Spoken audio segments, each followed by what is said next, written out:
अभी हाँ जी, आप शुरू करिए। कि सुंदर साहब ने मुझे ध्यान ही नहीं दिलाया, रिकॉर्डिंग की तरफ मैंने ध्यान ही नहीं दिया। शुरू हो गई मीटिंग, लेकिन चलिए। तो सुंदर साहब जी विषय पे पारस भाई ने भी बोला और गोविंद भाई जी ने भी बोला, और अब तक बहुत सुंदर साथ बोल चुके हैं। लेकिन मुझे लगता है कि मन चित बुद्धि अहंकार को शक्तिशाली बनाने के लिए पहले हमें ये समझना होगा कि ये कमजोर ही क्यों है। तो कमजोर होने का मतलब ये है कि इनका ज्यादा अंश जो है वो माया में रहता है और कम अंश धनी की तरफ रहता है। इसको ये इसकी कमजोरी कह सकते हैं कि ये हमारे मनचित बुद्धि अहंकार कमजोर है। मनचित बुद्धि अहंकार जो है हमारे उसके अंश हैं, जीव के अंश हैं। ये तो गोविंद भाई जी ने बता ही दिया। ये कोई हमारे बॉडी के पार्ट नहीं है, ये हमारे जीव के ही अंग है, अंतःकरण जिनको बोलते हैं, मनचित बुद्धि और अहंकार। तो सुंदर साथ जी, मुझे लगता है कि पहले हम समझें कि मन की क्रिया क्या है, चित्त की क्रिया क्या है, और बुद्धि की क्रिया क्या है, और अहंकार की क्रिया क्या है। अगर मन को हम समझते हैं तो सब लोग यही कहते हैं कि मन तो चंचल है।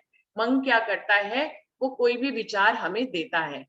जैसे कि कभी किसी का कोई भोजन में किसी विशेष डिश को खाने का मन करता है, किसी का घूमने का मन करता है, किसी का कोई चीज का मन करता है।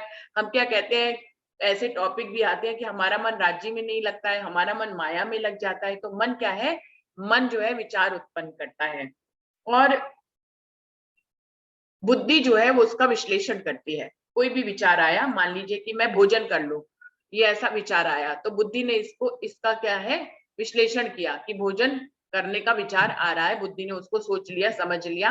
और जो हमारा चित्त होता है, वो क्या करता है, वो विजुअलाइज करता है उस बात को, कि भोजन का जो विचार आया है, बुद्धि ने जिसको मोहर लगाई है कि हाँ भाई भोजन करना है, उसको समझा है। तो चित्त क्या है, उसको विजुअलाइज करता है, देखता है कि हाँ भोजन करना है। और फिर भोजन करने की क्रिया जब स्थापित हो जाती है मन, बुद्धि और चित्त के द्वारा, तो जो हमारा अहंकार होता है, मैं खुदी होती है, वो उस क्रिया को करने के लिए हमें मैपना देती है। क्योंकि अगर हम खाली सोच ले कि हमें भोजन करना है, सोचने से भोजन नहीं हो जाएगा। या बुद्धि अगर विश्लेषण कर ले कि हाँ भाई भोजन कर लो, तो भी भोजन नहीं हो जाएगा। और चित्त ने अगर विजुअलाइज भी कर लिया कि भोजन ऐसे किया जाएगा, उसके लिए ये सामग्री है, ये है, तो भी भोजन नहीं हो पाएगा। भोजन कब हो पाएगा, जबकि हम एक मैं खुदी में आए, हम उसको लेने का दावा ले लें कि हाँ भाई भोजन करना है, तो उसके लिए हम पहले जो है इसके लिए सामग्री इकट्ठी करेंगे, और फिर जो है भोजन बनेगा, और तब भोजन हम कर पाएंगे। तो ये तीनों के अलग अलग, चारों के अलग अलग काम है कि मन जो है किसी भी विचार को सोचता है, देता है, और बुद्धि उसका विश्लेषण करती है, चित्त जो है उसको विजुअलाइज करता है, और अहंकार जो है उस क्रिया को करने के लिए हमको आगे बढ़ाता है। तो इस प्रकार से पूरा जीवन पर्यंत हम यही करते रहते हैं। लेकिन अपने अंदर इसको झांक कर अलग अलग भागों में डिवाइड करके इसको देखना सबसे पहले जरूरी है। जब तक हम अपने अंदर के मन को समझ नहीं पाएंगे, चित्त से उसको अलग नहीं समझ पाएंगे, चित्त को बुद्धि से अलग नहीं कर पाएंगे, बुद्धि को अहंकार से अलग नहीं समझ पाएंगे, और अहंकार को बुद्धि से अलग नहीं समझ पाएंगे, तब तक हम कैसे उसको शक्तिशाली बनाएंगे। अभी जीवन पर्यंत ऐसा जीवन चलता रहता है, लेकिन अभी भी सुंदर साथ को क्लियर नहीं होता है कि हमारे मन में मन क्या है, चित्त क्या है, बुद्धि क्या है, और अहंकार क्या है। अहंकार को तो फिर सब लोग जानते हैं और देख लेते हैं, लेकिन मन, चित्त और बुद्धि को अलग अलग नहीं। बुद्धि को भी फिर अलग कर लेते हैं कि बुद्धि जो है सोचती है विचार, जबकि विचार जो देने का काम है वो सबसे पहले तरंगे उठती है मन के अंदर, फिर बुद्धि तक वो जाती हैं, और फिर चित्त जो है उसको विजुअलाइज करता है, अपने मन में स्थिर करता है, और फिर जो है अहंकार उसको आगे प्रतिपादित करने के लिए प्रेरणा देता है। तो इस प्रकार हमारे मन, चित्त, बुद्धि, अहंकार है। अब हम जो सुंदर साथ ने इतने सारे जवाब दिए कि वाणी से जुड़ जाना चाहिए, हमें धनी में अपने मन, चित्त, बुद्धि, अहंकार को लगा देना चाहिए, और गुणों को फिराने में भी यही आता है कि हम अपने जीव को ही धनी पे समर्पित कर दें, तो मनचित बुद्धि अहंकार अपने आप सध जाएंगे, क्योंकि ये उसी के ही अंग है। अगर जीव ही धनी की तरफ लग गया तो मनचित बुद्धि अहंकार ऑटोमेटिक धनी पे लग जाएंगे। तो ये सबने उत्तर दिए, लेकिन कोई सुंदर साथ जो इस वीडियो को सुन रहे हैं वो इसको उत्तर को तो समझ रहे हैं, वो कह रहे हैं ये उत्तर तो वाणी में भी लिखे हैं, हमें भी ये उत्तर मालूम है, लेकिन हम इसको क्रियान्वित नहीं कर पाते हैं। तो सुंदर साथ जी बात सारी इसकी आती है कि क्रियान्वित करने के लिए, उसके लिए भी कई सुंदर साथ ने मुझे जवाब लिखकर भेजे कि ये तो रहनी की चीज है ना, मंचित बुद्धि अहंकार को धनी में लगाना या जीव को धनी में लगाना।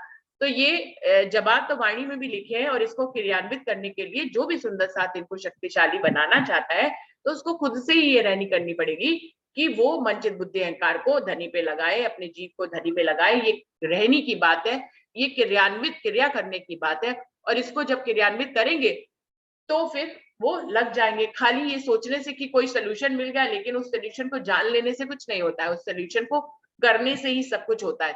तो उत्तर तो यही रहेंगे जो सुंदर साथ ने कहे हैं कि हम अपने मंचित बुद्धि अहंकार को वाणी में लगा दें, हम अपने मंचित बुद्धि अहंकार को धनी में लगा दें, हम अपने जीव को ही धनी पे समर्पित कर दें, तो हमारा अपने आप मंचित बुद्धि अहंकार जो है वो प्रभावशाली और शक्तिशाली हो जाएंगे।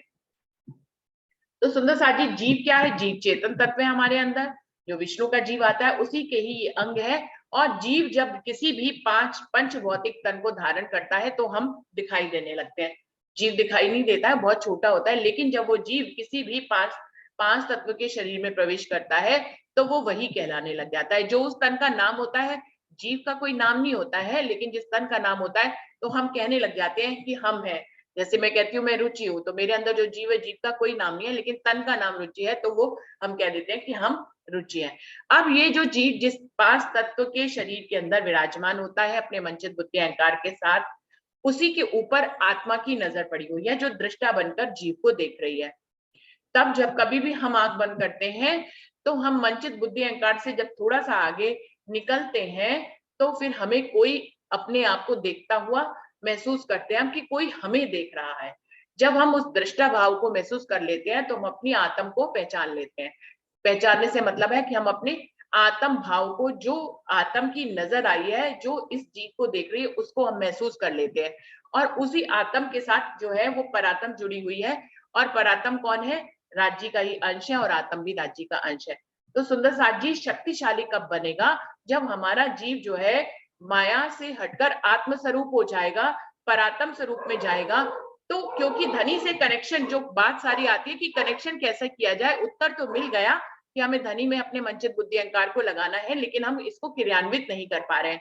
तो सबसे पहले जिस भी सुंदर साथ को जो ये समस्या आ रही है कि वो क्रियान्वित नहीं कर पा रहे, तो सबसे पहले क्या करना होगा? उनको अपने अंदर ही सबसे पहले आंख बंद करके अपने मन को देखना होगा, अपने चित्त को देखना होगा, अपनी बुद्धि को देखना होगा, और अपने अहंकार को देखना होगा। वो किसी भी उदाहरण से इसको देख सकते हैं कि मेरे मन में मान लीजिए चितवनी का ही भाव आया, मेरे मन में मान लीजिए जो है धनी के प्रेम का भाव आया, तो इस भाव को मेरे मन ने उत्पन्न किया। जैसे कि हम इस राह पर चल रहे हैं कि अब हमें अपने मंचित बुद्धि अहंकार को धनी की तरफ लगाना है, तो वाड़ी पढ़ के लगाना है या धनी के प्रेम में लगाना है। तो सबसे पहले आंख बंद करके बैठे और अपने अंदर मन को चित्त से अलग देखें, देखने का प्रयास करें।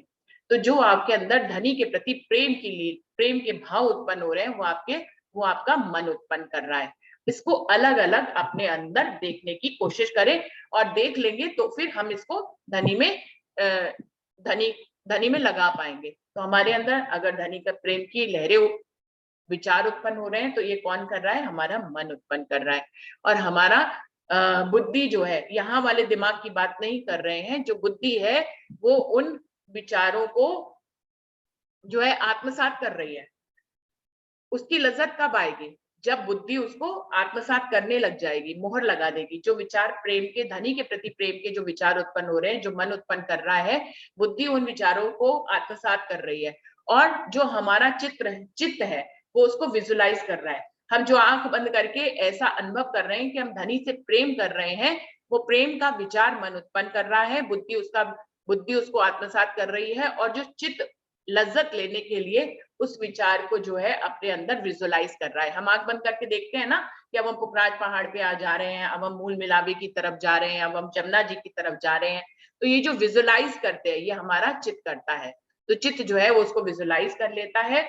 और अहंकार ने तो पहले ही हमें जो है आसन पे बैठने के लिए, चितवनी करने के लिए बैठा ही दिया है। तो अगर अहंकार नहीं होगा तो मैं नहीं होगी, जिसको धनी की मैं कहते हैं, कि हम वो मैं नहीं होगी तो हम बैठेंगे कैसे, हम सुबह उठेंगे कैसे, हम अपने 5 बजे समय पे चितवनी करने के लिए बैठेंगे कैसे। ये हमारा अहंकार हमें प्रेरित करेगा, हमारे अंदर की मैं हमें प्रेरित करेगी कि हम समय पे उठे। माना कि मंचित बुद्धि, अहंकार और जीव सब धनी के हुक्म से है। जैसे कि अरविंद भाई जी कहते हैं कि धनी का हुक्म हो जाएगा तो सब कुछ हो जाएगा, तो लेकिन क्रिया करने की करनी उसमें खत्म हो जाती है इस उत्तर से। लेकिन अभी क्योंकि हमारा सब कुछ माया में लगा हुआ है, इसलिए करनी तो करनी ही पड़ेगी। तो हमारे अंदर ये जो अहंकार है वो हमें सुबह जगाएगा, हमारे हमारे अलार्म पे हमें उठाएगा और हमें नहा धो के अपने आसन पे बिठाएगा, ये हमारा अहंकार करेगा। फिर जो प्रेम का भाव उत्पन्न होगा वो हमारा मन करेगा, बुद्धि उसको जो है आत्मसात करेगी, उस पे स्टैंप लगाएगी और जो हमारा चित्त है फिर उसको विजुअलाइज करने लग जाएगा और हम धनी के प्रेम की तरफ अग्रसर हो जाएंगे। तो अपने अंदर पहले तो इन चारों को जो गटमट हुए हुए हैं, जो मिक्स मिक्स हैं, अधिकतर सुंदर साथ अपने अंदर मनचित बुद्धि अहंकार को अलग अलग करके नहीं देख पाते हैं। पहले तो इनको अलग अलग करके देखें, चलने की क्रिया में सबसे पहले इनको अलग अलग करके देखेंगे। जब अलग अलग करके देखेंगे तो हमें इनके जो कार्य हैं वो समझ में आएंगे। जब ये चारों जो है एक ही तरफ हो जाते हैं, आप अगर जब बैठेंगे तो बहुत सी परेशानियां आएंगी, तब इनका अलग अलग आपको समझ में आ जाएगा। मन जो है धनी के प्रेम में जाते जाते उसको अपने परिवार के किसी सदस्य की कोई बात याद आ जाएगी, तो वो वैसा बीच विचार बीच में उत्पन्न करने लग जाएगा। और जैसे ही मन के ऊपर सब कुछ टिका रहता है, मन ऐसा विचार दे देता है, प्रेम के बीच में, धनी के प्रेम के बीच में जाते जाते कोई परिवार के सदस्य की कोई बात याद आ जाती है, तो मन उसका विचार करने लग जाता है, बुद्धि फिर उसी को आत्मसात करने लग जाती है और चित्त जो है उसी को विजुअलाइज करने लग जाता है। तो क्या होता है, अहंकार ने जो इतना मैं पना लेकर आपको उस आसन पे बिठाया है कि मन भटक जाता है, बुद्धि भी भटक जाती है और चित्त भी विजुअलाइज करना बंद कर देता है। तो क्या होता है, हमारे सामने ही समस्या आती है। इसी समस्या को तो दूर करने के लिए ये प्रश्न किया गया है, ये जो टॉपिक दिया गया है कि मनचित बुद्धि अहंकार को हम कैसे शक्तिशाली करें। बीच बीच में हमें दूसरी, हमारा मन कभी दाएं चला जाता है, कभी बाएं चला जाता है। अगर कोई परेशानी हो तो ऐसी बातें और भी ज्यादा बीच बीच में आ जाती हैं। अगर कोई परेशानी नहीं है, सब तरह की शांति है, तो कहीं बचपन की कोई बात याद आ जाती है, कभी कहीं घूमने की कोई बात आ जाती है, कभी किसी भोजन की कोई बात याद आ जाती है, तो मन उस तरह के विचारों में चला जाता है। तो सुंदर साथ जी यही उसकी कमजोरी है। तो सबसे पहले कमजोरी का हमें पता होना चाहिए, तभी हम उसको शक्तिशाली बनाने के इस स्तर पर पहुंचेंगे। तो हम देखेंगे कि जब जब चितवनी करने के लिए बैठते हैं या वाणी पढ़ने के लिए बैठते हैं, कोई हम तो कभी कभी वाणी भी पढ़ने के लिए बैठते हैं, तब भी मन कभी कभी भटक जाता है। हम जूम की मीटिंग में होते हैं, तब भी कभी कभी मन भटक जाता है। इसीलिए तो कहते हैं मनचित बुद्धि अहंकार यदि एक ही तरफ ना हो तो आप जूम की मीटिंग में होते हुए भी आप किसी की बात नहीं सुन रहे होते हैं। अब यहाँ तो कोई वैसे कैमरे तो लगे नहीं है, हर कोई के हाथ में, अपने हाथ में वो कैमरा अगर बंद कर देगा तो हम देख नहीं पाएंगे कि वो बात सुन रहा है या नहीं सुन रहा है। ये तो हमारे अपने मन का है कि हम किस तरह से अपने मनचित बुद्धि अहंकार को एक ही जगह पे एकाग्रचित करके लगाते हैं कि हम बात को सुन पाते हैं। तो इस तरह की जब समस्या आएंगी आएंगी कोशिश करने में, तो हम अपने मनचित बुद्धि अहंकार को अलग अलग डिफाइन कर कर देख पाएंगे। और जब देख पाएंगे तभी हम इसकी समस्या को दूर कर पाएंगे। अगर मेरा मन चितवनी करते समय बैठा तो धनी के प्रेम को लेकर, लेकिन बीच में घर के सदस्य की बात आ गई या कोई भोजन की बात आ गई या कोई ऑफिस की बात आ गई, तो मैंने देखा इस सारी चीज को दृष्टा बनकर कौन देख रहा है, जो हमारे ऊपर नजर रखे हुए। अब आते हैं हम मनचित बुद्धि अहंकार, जो जीव के अंश है उसके ऊपर जिसकी नजर लगी हुई है आत्म की, तब आत्म जैसा ही मनचित बुद्धि अहंकार अनुभव कराते हैं जीव को, बिल्कुल वैसा ही आत्म अनुभव करती है और बिल्कुल वैसा ही परात्म अनुभव करती है।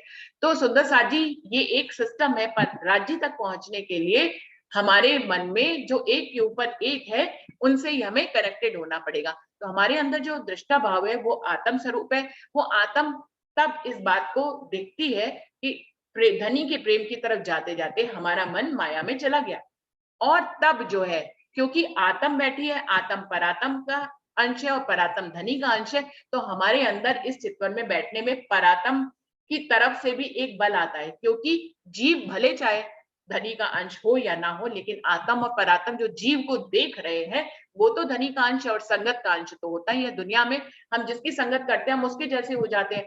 तो जीव के ऊपर आत्म का नजर है, तो आत्म का बल जीव को कहीं ना कहीं मिलेगा। जैसे जैसे मन माया की तरफ जाएगा और आत्म दृष्टा भाव गहरा होता चला जाएगा, जो इस भाव को भी देख लेगा कि हमारा मन बार बार माया में जाता है, तो वो मन धीरे धीरे संभलने लग जाएगा। मन को देखते नहीं है, मन को देखते नहीं है तो वो भटकता रहता है, लेकिन मन पे अगर नजर रख ले तो भटकना बंद हो जाता है। इसीलिए हर तरह की चितवनी या मेडिटेशन, दुनिया भर के भी मेडिटेशन आप सुने तो उसपे अपने जो है विचारों को दृष्टा बनकर देखने की भाव बहुत ज्यादा गहराई से बताए जाते हैं कि आपको दूर खड़े होकर दृष्टा भाव से अपने मन में आते हुए अच्छे और बुरे विचारों को देखना है, क्योंकि जब उनके ऊपर हम नजर रख लेते हैं तो वो भटकना बंद हो जाते हैं। ये बात बिल्कुल वैसे ही है कि एक माँ अपने बच्चे पे जब तक नजर रखी रहती है तो कहती है कि तुम पढ़ाई करो, तो वो पढ़ाई करता रहता है। जैसे ही माँ उसको बैठाकर उसने सोचा कि अब तो ये पढ़ने लग गया है, मैं थोड़ा सा किचन का काम निपटा लेती हूँ, तो जैसे ही वो किचन में जाती है कि बच्चा ने सोचा कि मेरे ऊपर नजर हट गई और बस उसने खेलना शुरू कर दिया और उसका मन भटकना शुरू हो जाता है, फिर उसका पढ़ाई में मन नहीं लगता है। लेकिन माँ फिर आकर उसके ऊपर नजर रख लेती है तो वो फिर से पढ़ने लग जाता है। बिल्कुल ऐसे ही आत्मा जो बलवान है पहले से ही, जो पहले से ही शक्तिशाली है, खाली जीव को देखने के कारण वो जीव को दृष्टा बनकर देखती है, तो जीव के मन चित बुद्धि अहंकार जब माया की तरफ जाते हैं तो वो उसको भी देखती है, लेकिन वो अपनी शक्ति ना तो आत्म ने खोई है ना परात्म ने खोई है, और जीव के पास तो कोई शक्ति ही नहीं है, तो मनचित बुद्धि अहंकार के पास भी कोई शक्ति नहीं है। लेकिन आत्म जो उनके ऊपर जिसकी नजर पड़ी हुई है, उसकी नजर को जब हम महसूस कर लेते हैं, इसलिए अपने अंदर दृष्टा भाव देखना बहुत ही जरूरी होता है सुंदर साथ। जैसे ही दृष्टा भाव हमारे अंदर बढ़ता चला जाता है, जितना बढ़ेगा, चाहे वो 1 घंटे के लिए बढ़े, हम जिस समय चितवनी में बैठे हम उस समय ही दृष्टा भाव में आए। पूरे दिन तो हम दुनिया में माया में मग्न हो जाते हैं, तो दृष्टा भाव को गहराई से नहीं देख पाते हैं। तो दृष्टा भाव जितना गहरा होता है उतने ही हमारे मन चित बुद्धि अहंकार संभलने लग जाते हैं। मन में फिर धनी के विचारों का विचार उत्पन्न होने लग जाते हैं, बुद्धि उसी को ही आत्मसात करने लग जाती है, चित्त हमारा उसी को विजुअलाइज करने लग जाता है, और अहंकार ने तो पहले ही आपको चित्तवनी में बैठने की प्रेरणा दी है। तो इस प्रकार से हमारे मनचित बुद्धि अहंकार जो है शक्तिशाली होते हैं आत्म के संग से। तो हमारे अंदर आत्म भाव जो है गहराना बहुत जरूरी है। अगर आत्म भाव नहीं गहराएगा, आत्म ही तो एक अंश है जो परात्म से नजर के रूप में हमारे ऊपर आई हुई है। और परम धाम से क्या आया है? सुंदर साथ जी सोचें, परम धाम से धनी सब्बित वतन सहित ऐसे ही हर रूह के दिल को अर्श करके बैठे, तो किसके दिल को अर्श करके बैठे? आत्म के दिल को, जीव के दिल को नहीं करके बैठे। आत्म के दिल में तो अर्श करके क्या बैठे हो, तो पहले से ही आत्म जो है धनी का अंश है ही है। आत्म और परात्म, आत्म परात्म की नजर और परात्म का दिल तो अंश है ही है। तो परात्म तो शक्तिशाली है ही, उससे कोई शक्ति खोई नहीं है, और उसकी नजर जो है वो आई, नजर जो आई है वो आत्म के रूप में आई है, और नजर पड़ी किस पे है? कमजोर जीव के ऊपर पड़ी है। मनचित बुद्धि अहंकार जो हमारे कमजोर है उनके ऊपर पड़ी है। तो इसको शक्तिशाली बनाने का सबसे प्रथम प्रयास है, सुंदर साथ ने सबने जवाब दिया है कि वाणी की तरफ लगाना, धनी की तरफ अपने मनचित बुद्धि अहंकार को लगाना। लेकिन क्रियान्वित रूप में ये लगेंगे कैसे? जब हमारे अंदर जो वहां से अंश आया है, जो पहले से ही शक्तिशाली है, उसके भाव में हम गहराते चले जाएं। हम जो है अपने अंदर दृष्टा भाव, चाहे चिंतन करने के लिए 1 घंटा बैठे या पूरे दिन में 2-2 पल हमें मिले, 5-5 पल मिले, 6-6 पल मिले, उनमें हम आंख बंद करके अपने अंदर दृष्टा भाव को जगाएं। जितना हम दृष्टा भाव को जगाएंगे उतना ही मनचित बुद्धि अहंकार सधना शुरू हो जाएंगे, उतना ही वो भटकना बंद हो जाएंगे। जितना दृष्टा भाव गहरा होगा उतना, क्योंकि दृष्टा भाव जब गहरा ही होगा तो हमारे मनचित बुद्धि अहंकार और जीव किससे कनेक्टेड हो जाएंगे? आत्म से कनेक्टेड हो जाएंगे। और आत्म तो पहले से ही बलशाली है ना, वो तो पहले से ही शक्तिशाली है, क्योंकि वो किसका अंश है? वो धनी का ही तो अंश है, वो परात्म का ही तो अंश है, तो वो एक शक्तिशाली का ही अंश है। शक्तिशाली की नजर हम पे पड़ी हुई है। मजे की बात तो है, एक शक्तिशाली परात्म जो पहले से ही शक्तिशाली है, जो धनी के प्रेम में ही रहती है, जिसके दिल में धनी का प्रेम, उनकी शोभा, उनका श्रृंगार पहले से ही बसा हुआ है, उसका संग हमारी जीव को मिला है। तो शक्तिशाली का हमें संग मिला है, तो हमें तो उसका लाभ लेना चाहिए। हम अपने मनचित बुद्धि अहंकार को क्या साधे? उनको तो साधने पे अपने आप सध जाएंगे जब हम अपने अंदर दृष्टा भाव को गहराए। तो क्रियान्वित रूप में हमें क्या करना है? निष्कर्ष रूप में तो वाणी से जुड़ना है, निष्कर्ष रूप में तो हमें धनी में अपने मनचित बुद्धि अहंकार को लगाना है, लेकिन इस क्रिया को क्रियान्वित करने के लिए हमें स्टेप लेना होगा। जब हम अपनी अहंकार में खुदी को धनी की तरफ लगाने के लिए सुबह अलार्म लगाएं या अपना एक समय निर्धारित करें जहां हमें दिन में 2-2 समय भी मिले, तो हम अपने दृष्टा भाव को गहराएं, हम अपनी आत्म के, अपनी नजर में ज्यादा जाएं, जो हमें देख रही है, उस नजर को जो हमें देख रही है, उसमें हम जितनी गहराई से खुद को आत्मसात करते चले जाएंगे, जितनी गहराई से हम आत्म स्वरूप में होते चले जाएंगे। इसी को ही वाणी में कहा है, जीव टल होसी आत्म, कि जीव जो है आत्म स्वरूप हो जाता है। जब जीव आत्म स्वरूप हो जाएगा तो फिर मंचित, उसके जो अंश है मंचित बुद्धि अहंकार, वो अपने आप ही सद जाएंगे ना। तो जो सुंदर साथ ने इस वीडियोस को सुनने के बाद भी मुझसे प्रश्न किया कि हम क्रिया रूप में क्या करें, निष्कर्ष रूप में तो ये होता है, तो क्रिया रूप में मुझे ये लगता है कि सबसे पहले अपने अंदर जाकर अपने मन को अलग से देखें, अपने चित्त को अलग से समझें, अपनी बुद्धि को अलग से समझें, अपने अहंकार को अलग से समझें, और अपने जीव को, जिसके ये अंश है, उसको अलग से देखें, उसको अनुभव करें कि ये किसके अंश है। और फिर उसके बाद हम अपने आत्म स्वरूप को, जो मन, जो जीव के ऊपर जिस आत्म की नजर पड़ी हुई है, वो जो नजर है, उस नजर को महसूस करें। और सुंदर साथी, ये बहुत इजीली होता है, बहुत ही आसानी से हो जाता है, जब हम थोड़े से भी समय निकालकर 5 मिनट के लिए भी, चाहे अपने ऑफिस टाइम में या अपने घर के कामों के समय में, हम 5 मिनट के लिए भी अपने दृष्टा भाव को गहराते हैं, उस पे अपने अपने आप को केंद्रित करते हैं। तो हमें क्रिया रूप में क्या करना है, अपनी आत्म स्वरूप जो नजर स्वरूप आई है, उसको ज्यादा से ज्यादा उठाना है, ज्यादा से ज्यादा उस पर ध्यान केंद्रित करना है, कि जिसके अंदर हमारा दृष्टा भाव पैदा हो। जितना वो शक्तिशाली है नजर, क्योंकि वो परात्म की नजर है, तो शक्तिशाली का जितना गहराई से हम संग करते चले जाएंगे, उतने हम शक्तिशाली होते चले जाएंगे, उतना हमारा जीव शक्तिशाली होता चला जाएगा, उतने हमारे मनचित बुद्धि अहंकार शक्तिशाली हो जाएंगे। और आत्म परात्म में पहले से ही परम धाम, उसकी शोभा, राज्य का श्रृंगार, राज्य का प्रेम, राज्य के सारे सागर, राज्य का इश्क, राज्य का जो है वायदत, उनका प्रेम, सब कुछ जो है उसमें पहले से ही बसा हुआ है, सबित वतन सहित परात्म के हृदय में है। तो जितना हम परात्म की नजर में होते चले जाएंगे, दृष्टा भाव को जगाते चले जाएंगे, उतना ही हम परात्म से जुड़ते चले जाएंगे, हम धनी से जुड़ जाएंगे। तो ये क्रियान्वित रूप में हम कर सकते हैं। तो मुझे तो यही समझ में आया कि हमें ऐसे इसको क्रियान्वित करना है। सभी सुंदर साथ ने बताया, वाणी से करना है, वाणी पे लगना है, लेकिन उसको क्रिया रूप में हम अपने अंदर इस तरह से कर सकते हैं। तो सुंदर साथ जी, जो मुझे समझ में आया मैंने उसको बताया। अभी भी कुछ समय वैसे रह ही नहीं गया है, कोई सुंदर साथ 1 मिनट के लिए कुछ भी कहना चाहे तो जरूर से कह सकते हैं।